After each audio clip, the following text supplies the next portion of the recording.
This is the really is the weirdest thing to speak about.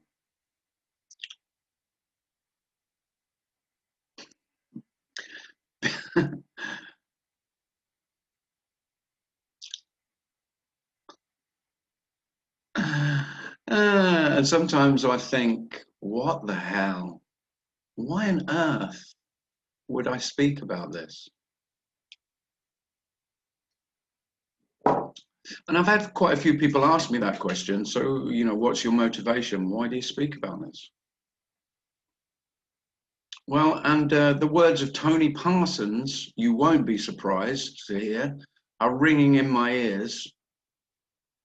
When that question is asked to me, all I can hear is Tony just telling me when I was a desperate seeker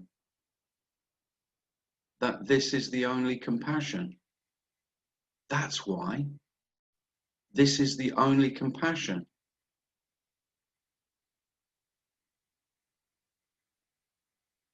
And as a seeker, it didn't make any sense. It sounded harsh. It didn't sound compassionate. It didn't sound loving. And yeah, I felt the love. So, but for me, it wasn't compassionate because I wanted help.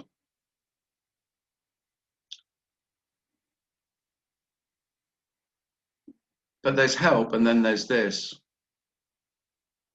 which says there's no one who needs any help. That's the reason it's worth talking about.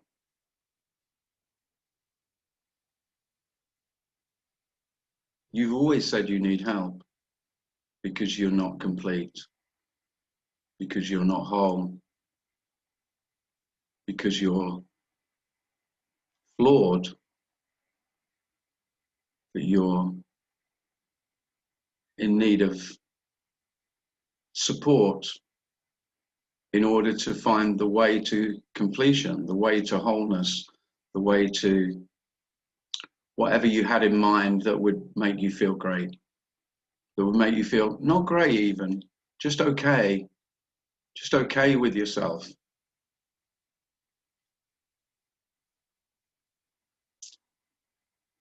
Unfortunately for selves, there's thousands of different ways, and there's thousands of different selves helping other selves to feel complete about themselves, to help them complete themselves, to find what they're looking for.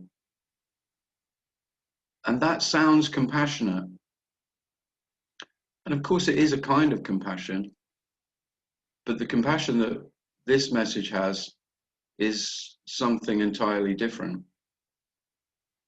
It's saying there is no need for compassion.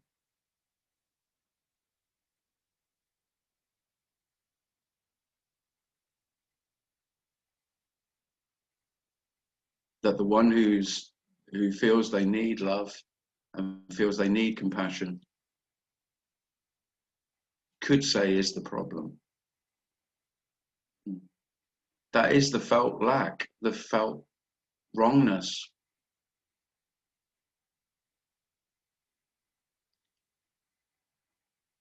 And it isn't that everything is okay. That's not the message. The message isn't that everything's okay. It's that everything is okay even when it's not okay.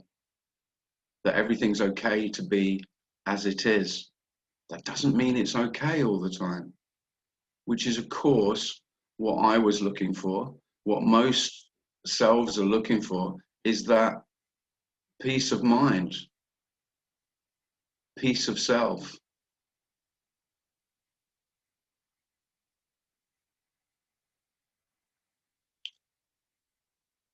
But it's an impossibility for self, because I am the unrest. I long for rest. It might just become clear that the one who's looking for the rest is the unrest, the very seeking itself, making this wrong.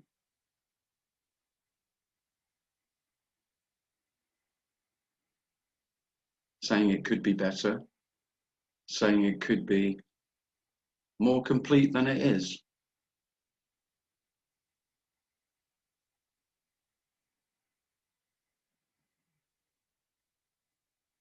And incredibly, that's okay as well.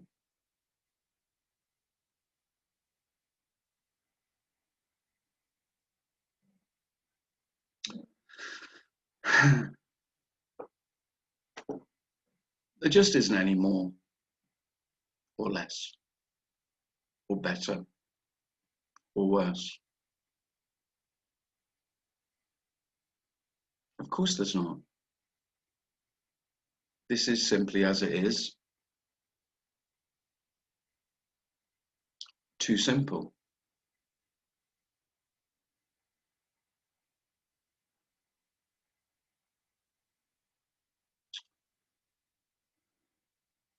So of course, if you start speaking to anyone else about this, who's never heard of this being complete, this being whole, wholly all there is, then you too will be lost for words, because there isn't anything to say other than those few words. You know, the few words that come out about, well, I know this might feel as though it's incomplete, but of course it's not, because there isn't anything else. That's the reason it's complete.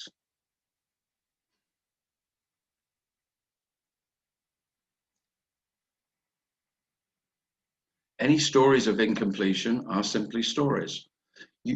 But of course, don't get me wrong, the story of completion is just another story. But just in comparison, so the story of completion and wholeness is another story. We can only speak in stories. So this message isn't about the end of stories. That's all we have. But there's a huge difference between the story being reality and it just being a real story. So stories are real, but just as stories. And life is incredibly light when everything you've ever heard, everything you think you know, everything you think you could know or understand, just beautiful stories. That's what we have.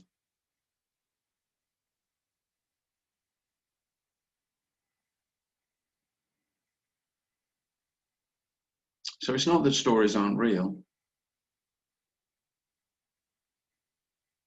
It's not that dreams aren't real. They're real dreams.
Oh, well, that was short. Yeah, I've come to it's like pretty empty today.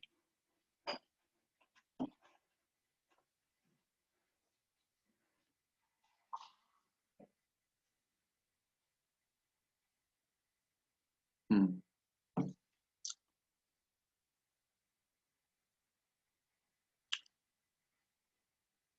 Lots of words or no words, it's all the same.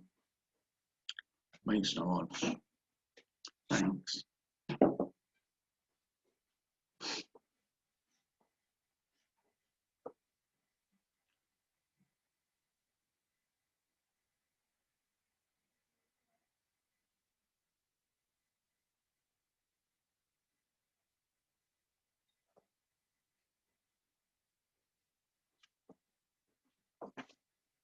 So has anyone got a question or a comment or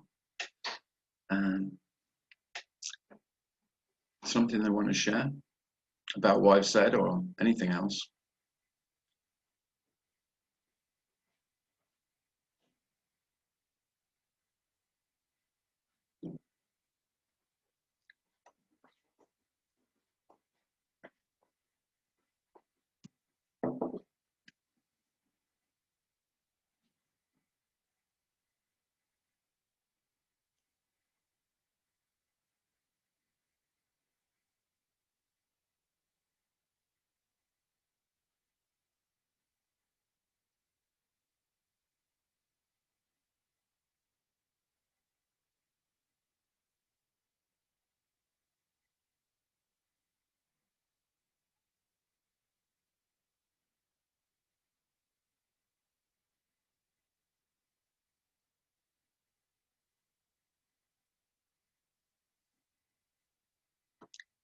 Not used to silence in my meetings, are you? Nor me.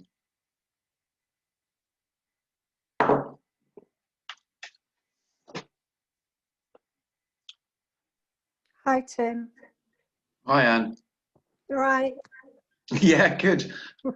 Got not much to say today. It's lovely. That was a lovely introduction. And It's funny. It's funny how the words are. Yeah, sometimes there's lots, and then sometimes there's none. yeah, but the silence and the emptiness that you're talking about is really felt. You know, it's really, it's lovely to just sit in that. You know, Yeah. like you Yeah. said, there's no words needed. No, not at all. Well, the thing is, I was always stuck on the words as a seeker. You can't not be, really. If you're trying to find out something, then what you haven't got much else other than the words, because you won't find the emptiness, which is what we're speaking about. You can't find that because it's not to be seen. There's a clue in the word. You know, you can't find nothing, can you? And I always liked my friend Rob came up with the phrase "seeking nothing," which, as a non-dual seeker, unlike all other seeking, where you've got a target, you can seek something. In non-duality, you tend to be looking for nothing, and there's always no wonder it's a terribly frustrating and it can get unbearable. Trying to find nothing. Well, of course, there's nothing to find. And that's what we're talking about. Nothing to find. Whereas, of course, it's much, if you're going to be a seeker, at least have some sort of, have something that you could find. But you poor buggers have been bitten by this. And there you go, off looking for it. I mean, cosmic joke is not too strong, is it? I mean, there's lots of cosmic jokes, but the non-duality cosmic joke of seeking nothing is about as funny as it gets.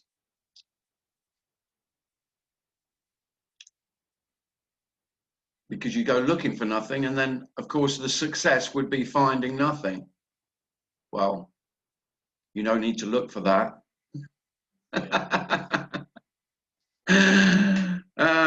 Here it is.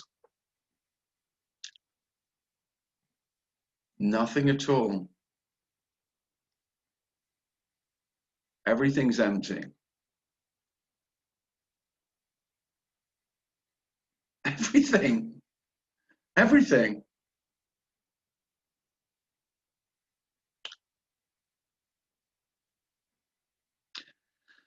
Oh dear. But that's not what you're looking for. You're looking for something called nothing.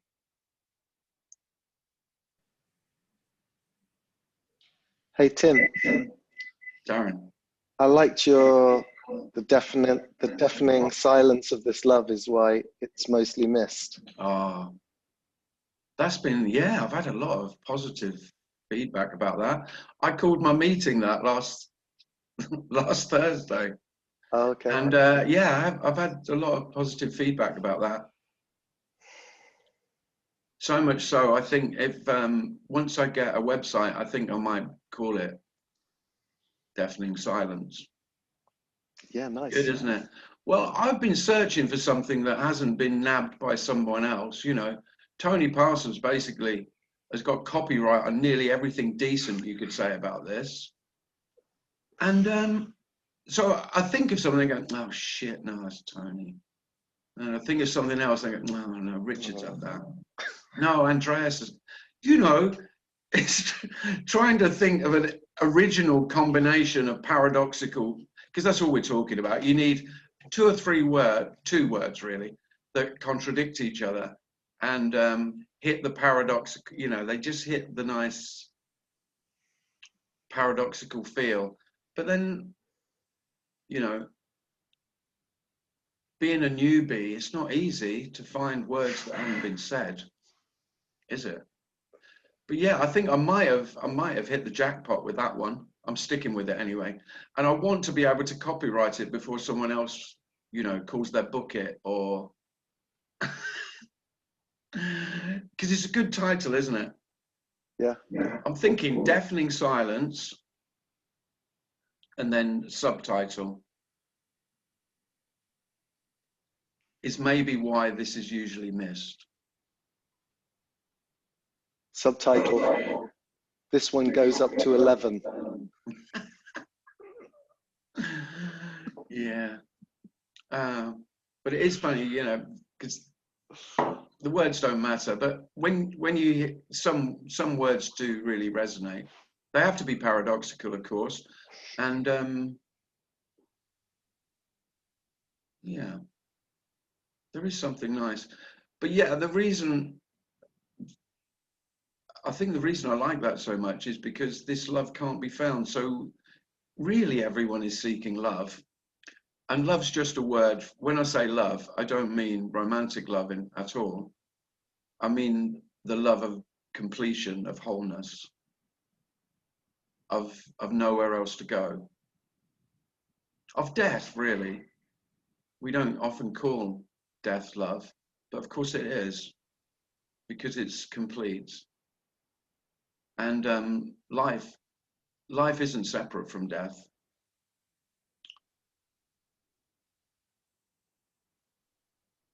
And the seeking love is, again, it's impossible to find. It doesn't need to be found because it already is. And it's the same as using the word emptiness. The emptiness is love. The stillness is love. The love doesn't move. Love doesn't make a sound. And yet it's everything. It's deafening. It's screaming at you, but it's screaming without making a sound. You can't miss it. That's why I said it's seemingly missed. It's never missed. It's seemingly missed by me in the looking for it. In the looking, in the trying to hear, you can't hear because it's soundless.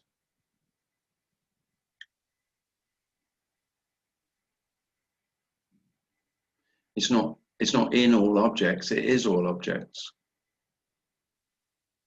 It's not in the music, it is the music. It's not in the notes of the music, it's in the space between the notes of the music. It's not in the objects, it's in the space between the objects. There aren't actually any objects, the objects and the space are not two. But it's all empty. So it won't be contained in any way.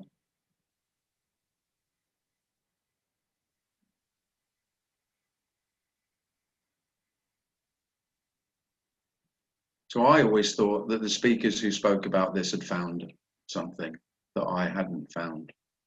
It's not true. That's not the message. The message is there's nothing to find. That's a lot different.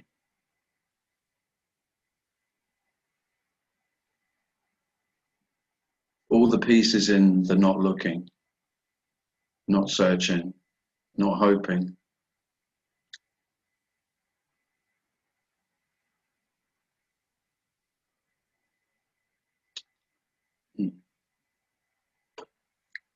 It's never missed.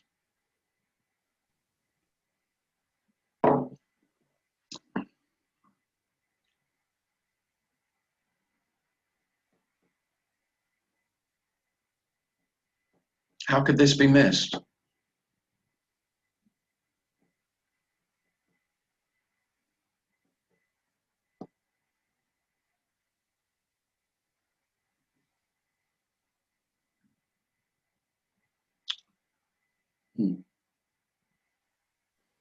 Tim? Hi, Anne. Yeah. Yeah, I was driving along in my car today, and this keeps happening quite a lot at the moment. I found these brilliant radio channels that I like. Probably everybody already knows about them, but the one's called Magic Chilled and the other one's called Magic Soul. And I just love all the music on it, and there's not that much talking.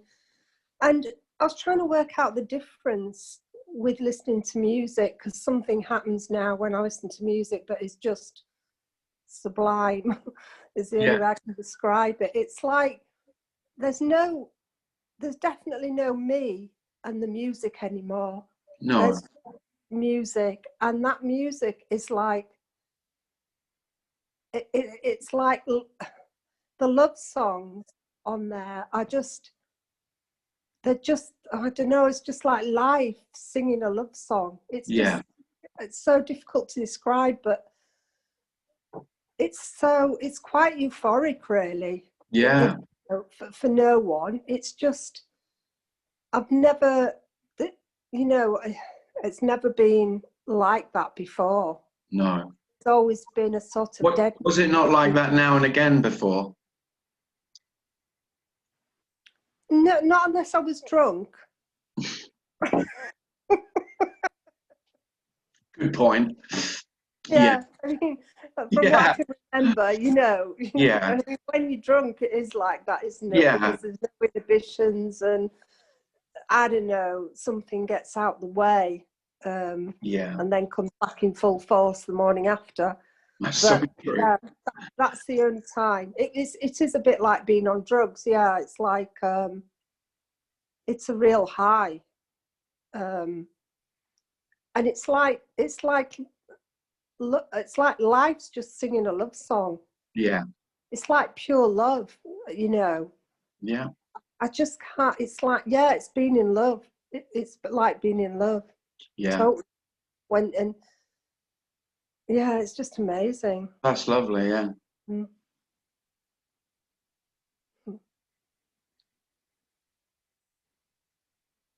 Yeah.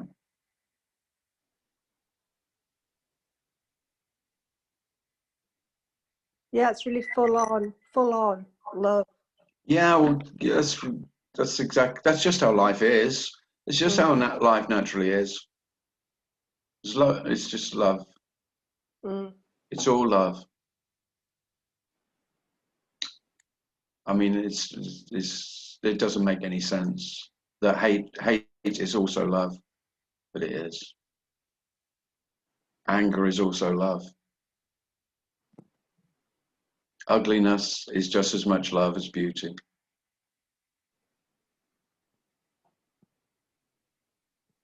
Death is just as much love as birth. Decay is just as much love as growth.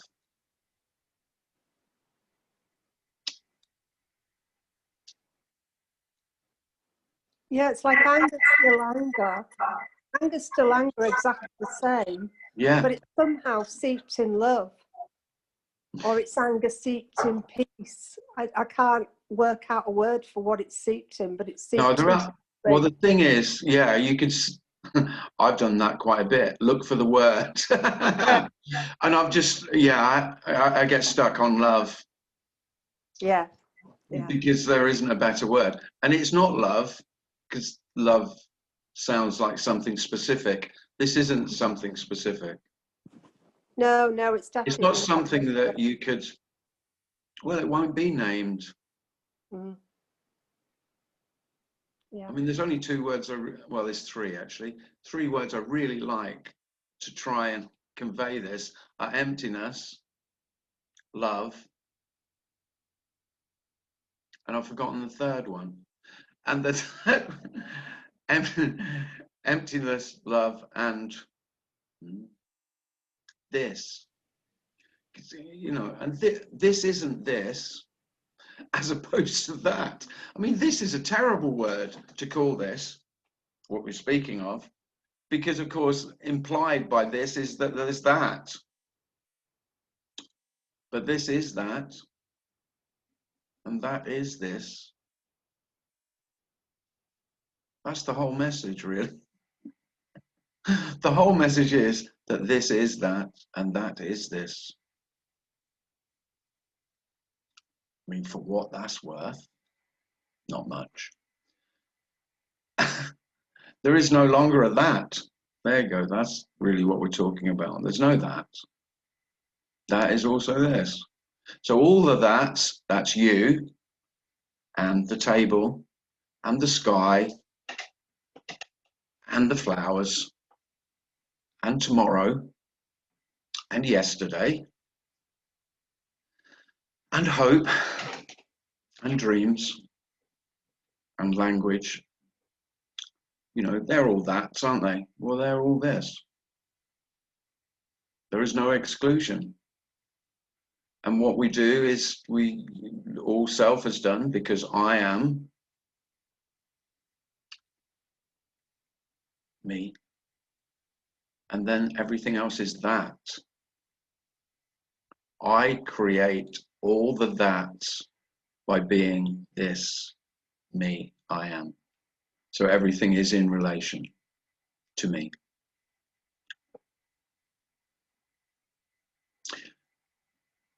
And so in an absolute sense, there's no relationship at all. There's no relationship between things, because essentially there aren't any things.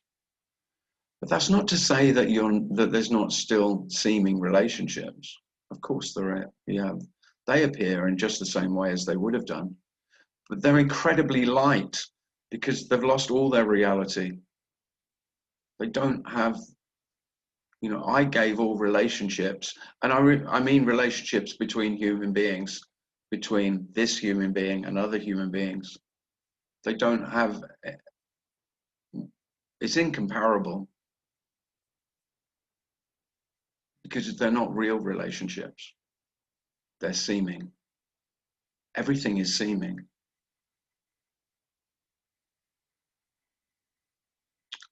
And so life seems the same, and it's completely different. In a way that wouldn't be recognized. It's not recognized here. The speaking about it is a futile attempt to try and convey that.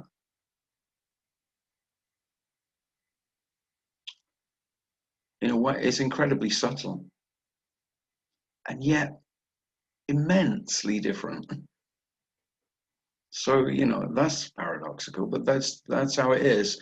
It's no different at all, really, and incredibly different.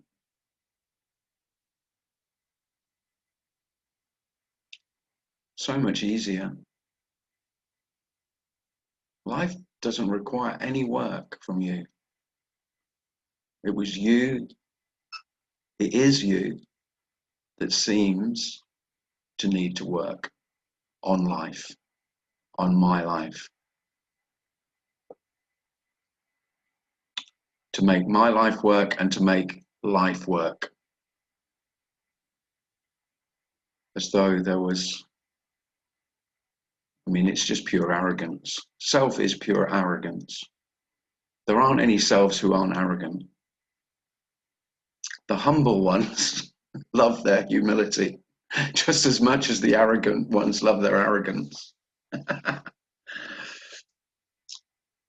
So all the stories you've heard about surrender and humility, acceptance, they're all for me, aren't they? You know, to feel better about myself. I used to be a needy, self-centered, egocentric, money-grabbing, materialistic me. And now look at me. Now I'm a spiritual, selfless, generous, humble. I don't think so. Yeah.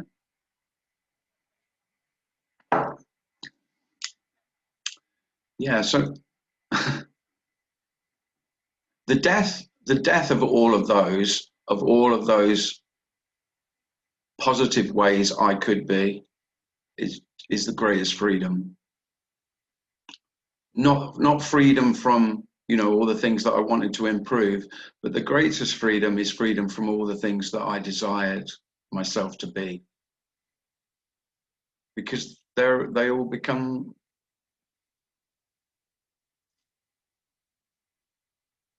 a joke. It all becomes incredibly light. Every human being is so obvious that every human being is just being what that human being is.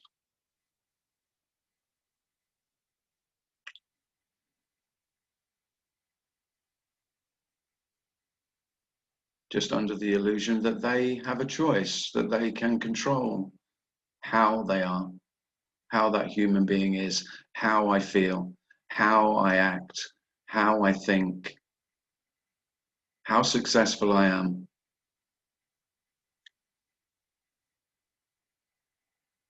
So to come back to what I said at the beginning, the reason that this is the only compassion, to steal Tony's words, is because wouldn't you wish every human being to be free of the burden of that? If you were compassionate.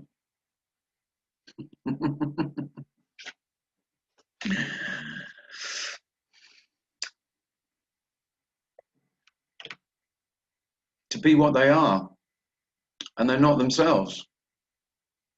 That's the lie. You are what you are, you're just not you. You can't not be what you are that. That's exactly the same as saying this could be different than it is. Well, it is already as it is, so of course it can't be different.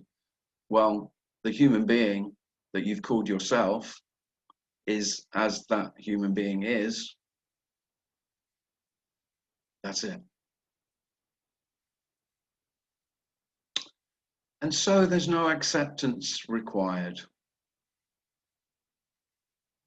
The one who would accept is just more me, more bettering myself. Look how accepting I am of myself.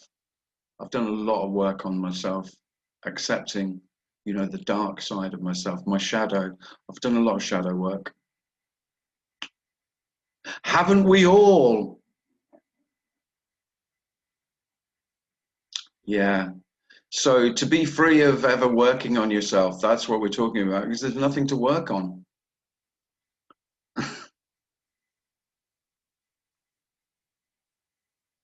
So this doesn't need working on, and you don't need working on. And that's the peace. That's the rest. That's the love. Unconditional love. It's not loving yourself. There's nothing to love.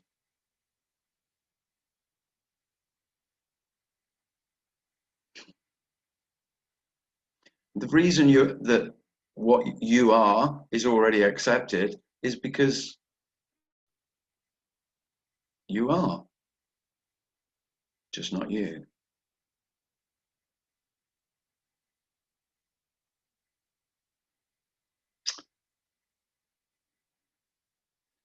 So there's immense peace in not having to accept yourself anymore, and great peace in not having to accept any others anymore. There aren't any others.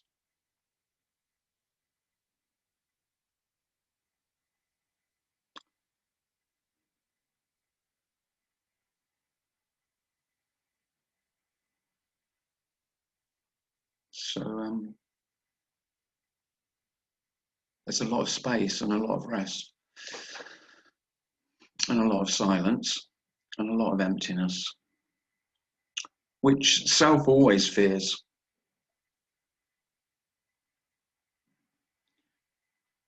Emptiness is terrifying for me. There's no place for me in it.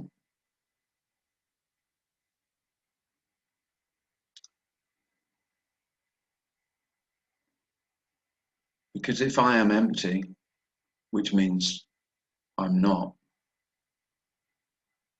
then, well, there's no words.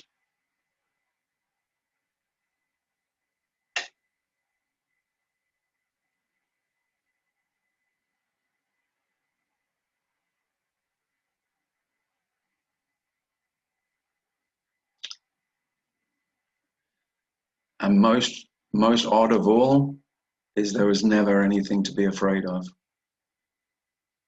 The emptiness is empty. It's neither good nor bad. It's neither benign nor dangerous. It has no conditions. It's empty.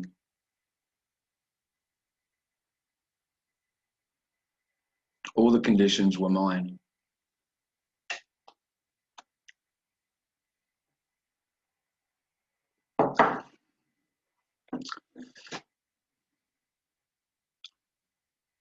Has anyone got anything they'd like to say? Feel free.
I'll tell a story. I was sitting in my garden today, and I've got 2 apple trees in my garden, and I didn't pick the apples in time, and we had really windy weather last week, and most of the apples have fallen, and because it was wet, because of the wet weather, most of them have started to rot. So there's all these windfall apples, and I was sitting outside this morning with my brother, and we noticed that there were 5 or 6 beautiful red admiral butterflies, and they're feeding on the rotting apples.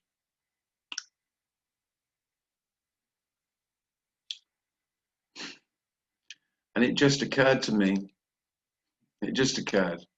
that it was obvious that beauty, because there's nothing, you know, so there were the decaying bodies, the rotting, dead bodies of the apples. Quite symbolic of death and decay, really. And then there was this these amazingly beautiful life feeding on the decaying corpses. And I just thought, wow, isn't that, there you go. I'm not going to explain anymore. Just there you go. So there was this, because there's something, you know, a thing of beauty, a beautiful rosy red apple has fallen, it's died, and it's really stinking, it's moldy, it's decaying. And then there was beauty, like sublime. There's nothing more beautiful than a butterfly, really, for its, you know, because beauty is always in the, I think the more temporal, the more fleeting something is, all the beauty is in that. The fact that a butterfly, and the delicacy, the fragility, and incredible colors, and just immensely beautiful, just feeding on death. And there was life and death as one, not separate at all. But because we separate the thingness, we separate the rotting apple, me does, the rotting, ugly apple that we want to turn away from, that we turn our nose up at, and the beautiful, in comparison to the beautiful living, so we separate life and death. Really, there's no separation of life and death.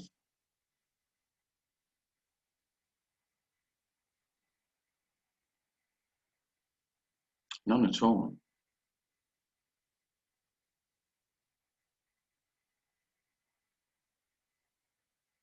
But death isn't at all the opposite of life. Death is life, birth is life, growth is life, decay is life. They're just all life appearing.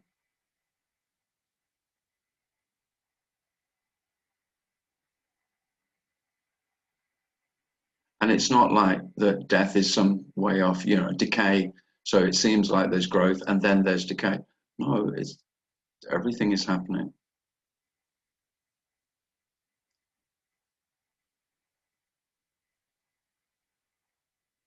It seems as though one follows another, but that's just a story.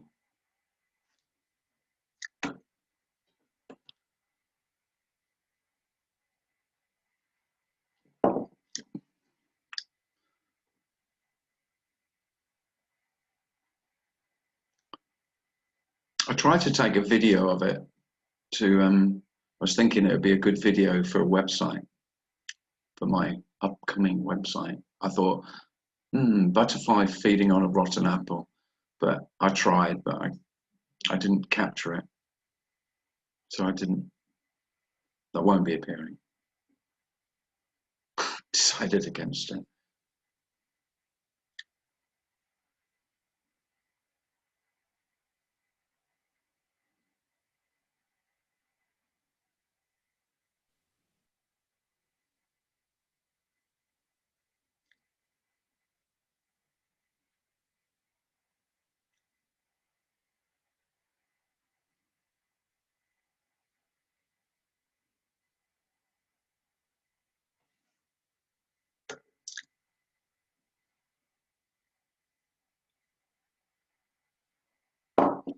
I'll say a bit more about death, I think. I'm on a death roll today. So one of the most liberating things about this is the end of death. So it's not that there isn't death, apparent death, seeming death of all living things. It's that there isn't death for me. That's the liberation. Because what am I most afraid of? I'm afraid of my non-existence. I'm afraid of my death. I'm afraid that I won't go on. And my continuation is what I desire most. That's what me desires most. So the absence of that fear isn't the total absence of fear, but it is the fear that underlies virtually all other fears. And again, you could say that's why this message is compassionate. When it's clear there's no self to die, I mean, there is still seeming death, but it's so very different. There isn't anyone to die. No one dies in death. There's death, but no one dies.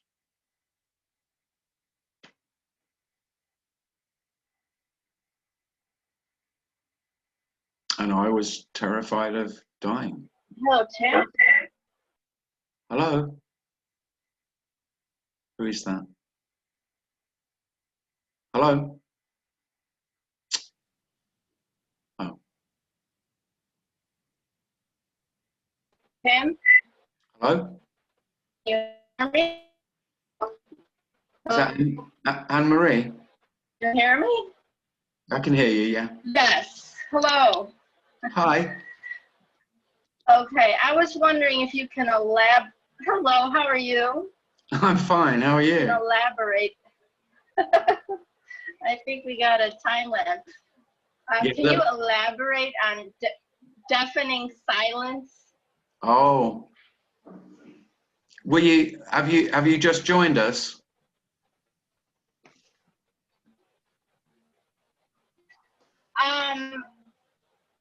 I did I don't want. I have been on your call, and I've been on. Oh, okay. Yeah, I did say a bit about. I've heard all your videos and everyone else's videos. Maybe I missed that. No, I spoke a bit about it at the beginning of the meeting. I spoke a little bit about it. So deafening silence. Maybe I wasn't paying attention. Yeah, can you pay a bit more attention, please? I'll watch it when you post it on YouTube. I like the two words together because what they're trying to point to is that this can't be found. There you go. That's really what those words. That's why I like them, and other people have seemed to resonate with them because they're just pointers that are suggesting that I know you want to find the love, you want to find the wholeness, the peace, the completion, everything that's talked about in non-duality, and deafening silence is just pointing to, well, you won't find them. That you won't find them.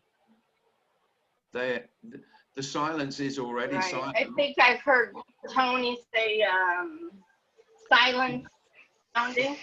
If you tell me that Tony Parsons has said deafening silence, I'm going to have to cut you off, Emily. Because the whole point was. No, he said I've made it really clear at the beginning. Silent sounding. He hasn't said. But yeah, so Tony said. I didn't say that. Tony said most of it, yeah. So it's just two words that are pointing to you won't find the silence because you won't hear it because it's silent. But it's the deafening bit is that it's absolutely obvious. The silence is always. It's never not. This is silence, screaming. Here I am. Yeah. Tony's words would be, I've heard them enough, would be that if you wanted to hide, what better place to hide than everywhere? Of being everything. It's the same. Right. I'm thinking deafening silence is better, but you know, that's.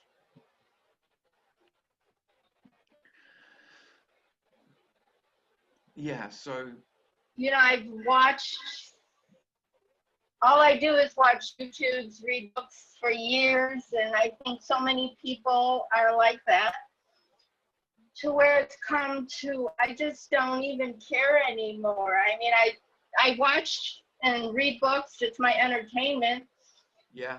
And I come, you know, there's nothing one can do, so you might as well just relax or go for a walk, you know. Oh yeah. So that's what I do. Good. Well, there's no one doing this better than another. That's really very obvious. So whether you go for a walk or read a book or watch YouTube, you won't be getting any more of this. And it doesn't, you know, it's nothing to learn.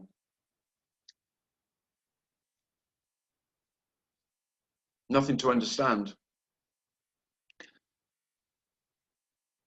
I cried and cried when it was obvious that all my understanding, because you've probably realized from listening to my talks how knowledgeable and how great the depth is of my understanding. But I cried and cried when it was really obvious that all of that shit is for naught, absolutely worthless. Again, that's the freedom. You can't know more about this than anyone else. The knowledge is empty along with everything else. This isn't interested in your knowledge. And this may show you, life may show you that your knowledge is worthless and your understanding is worthless. That's what we're talking about. It may seem to take a long time. Yeah.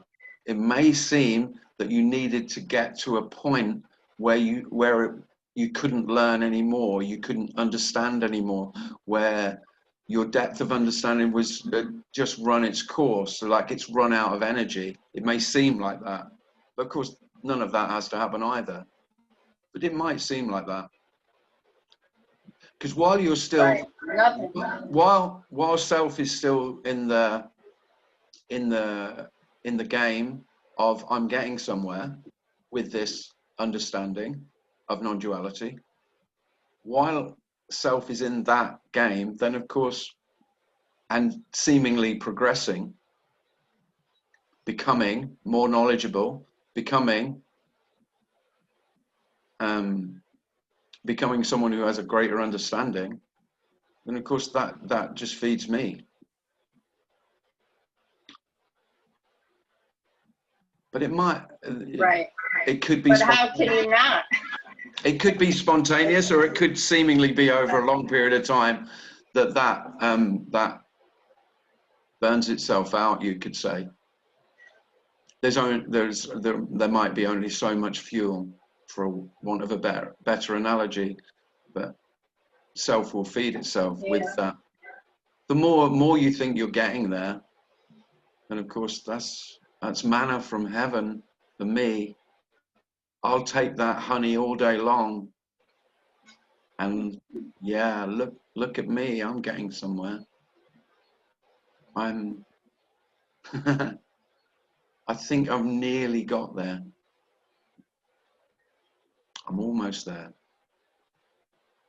There's just a few more pieces. Right. A few more pieces. How many videos do you have to watch? I might be close. Yeah. Yeah. Thanks, Anne-Marie. But there's nothing, there's nothing good or bad about or reading books or. Thank you. If that's what's happening, yeah, like you say, just enjoy it. Right. Yeah, that's why I've come to the conclusion. Yeah. Thanks, Tim.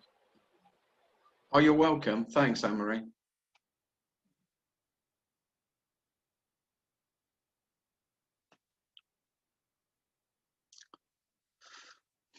So, nearly time up. Would anyone like to say anything before we conclude?